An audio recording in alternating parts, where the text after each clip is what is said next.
हुआ जल लेकर रोज जाओगी, सामने से कोई व्यक्ति निकल कर जा रहा है, कोई अच्छा काम के लिए जा रहा है, तुम्हारा भरा हुआ हंडा देखकर, तुम्हारा कलश, तुम्हारा लोटा भरा हुआ देखकर जब वो सामने से निकल कर जाएगा, उसका काम सफल हो जाएगा। ना जाने कितनों के काम सफल कर दिए।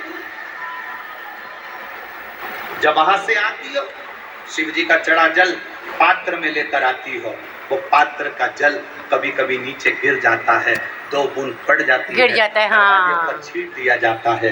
घर के लोग आचमन करते हैं, आचमन भी करते, कभी कभी गिर भी जाता है। शिव के आचमन कर वो जल क्यों? आज पूरा विश्व 272 देश आज शिव महापुराण की कथा को सुनते हैं।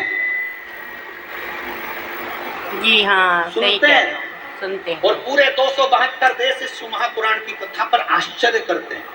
क्या पहले सावन नहीं आता था? क्या पहले शिवरात्रि नहीं आती थी? क्या पहले लोग संबंधित नहीं जाते थे? जाते थे। पर कलिकाल में शंकर भगवान एकदम एक लोटा जल और सारी समस्या हल, ये कैसे होने लगा? उसका कारण केवल इतना था, सुदामा भगवान कृष्ण के यहाँ जब तक नहीं गए, जब तक उनके पास में देने के लिए कुछ नहीं था। जब चावल की पोटली आई, सुदामा लेकर पहुंच गए। तुम भगवान शंकर के दरवाजे पर जब एक लोटा जल लेकर गई और शिव जी को चढ़ाया, उस जल ने तुम्हारा कल बदल दिया। उस जल ने जान लिया कि ये शिव आ गया। तेरे घर की दशा क्या है? जल कहाँ रखा रहता है? जिस जल को तुम भर के लेके जाती हो, वो जल कहाँ रखा रहता है? हॉल में, तुम्हारे रसोई में, रसोई में नहीं, रसोई में, रसोई घर, रसोई में आरो। और रसोई घर में से वो हंडे में से, परिंडे में से जल भरती हो। परिंडा पितरों का स्थान होता है। पितरों का जल घर के मध्य से निकलकर जब तुम बाहर जाती हो तो घर का वास्तु, पितरों का भाग, वास्तु का भाग सब जल में भरा कर जाता है और शिव जी पे चढ़ जाता है। तो पितृ दोष भी शिव समाप्त कर देते हैं, वास्तु दोष भी शिव समाप्त कर देते हैं, और काल ग्रह दोष भी, काल सर्प दोष भी, ग्रह दोष, वास्तु दोष, पितृ दोष, काल सर्प दोष, ये सब नष्ट हो जाते हैं। मत ले जाओ ढेर सारा धन दौलत संपदा सत्ता, शिव को नहीं दिया।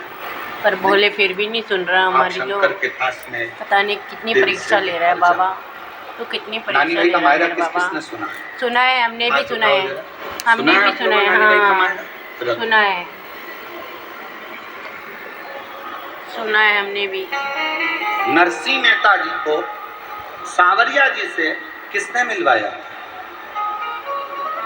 जम के बोलो जरा, कौन ने मिलवाया?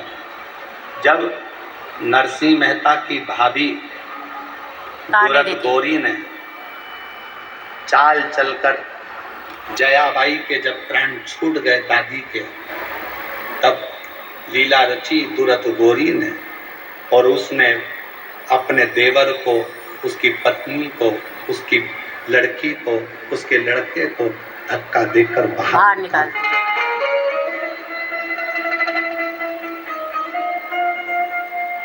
दादी थी,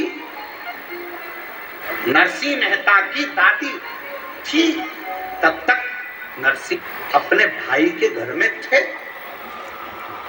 और दादी को भी दिन रात वो दूरत गौरी, उसका नाम था सूरत गौरी, पर हम बोलते हैं दूरत गौरी, गालियां देती थी दिन रात। और जब सास मरी ना, दादी सास जब मरी, क्योंकि नरसिंह जी के माता पिता तो पहले ही मर चुके थे, दादी ने तो पाला।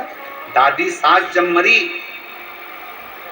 जो दूरत गौरी गाली देती थी, वही दूरत गौरी दादी सास से गले लग लग कर, इतना पल्लू कर कर, बहुत गहरा पल्लू करके गले लग लग कर रो रही थी।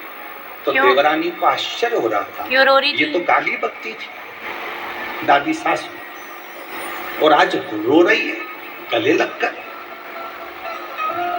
कितना प्रेम करती थी। 20 मिनट बाद जेठानी उठी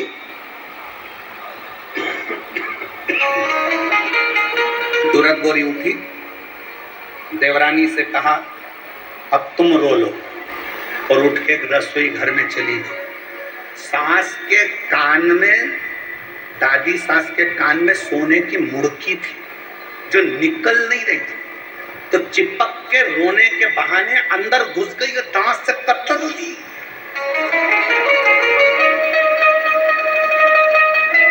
सोने की मुर्गी को दांत से कतर रही थी और मुंह से ऐसे चिल्ला रही थी। ये होते हैं चालाकों के काम, जो चालाक होते हैं लोग बाग, चालाक लोगों के काम होते हैं। चालाक लोग होते हैं ऐसे लोग, चंट तेज चालाक लोग।